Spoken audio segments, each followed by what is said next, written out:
Kā rodās dzimtas traumas?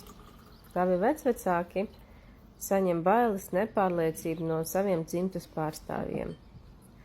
Un laika gaitā dod to arī tālāk taviem vecākiem. Bailes, nepārliecību, stresu, kaunu, neizpratni, dusmas. Tas pāriet arī tev.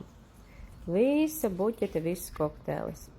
Līdz brīdim, kad tev paliek par smagu, un tu izvēlies sākt strādāt ar sevi.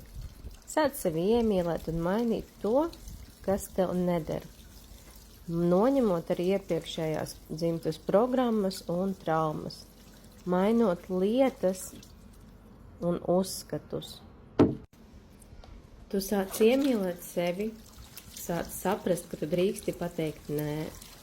Sāc just savu iekšējo spēku un kodolu. Un tas viss laika gaitā caur tevi aiziet arī tavam bērnam. Neļauj dzimtas programmām ietekmēt tevi, tavu ģimeni un tavus bērnus. Tu drīksti un galvenais vari to mainīt. Un es esmu te, lai tev palīdzētu. Piesakies uz konsultāciju.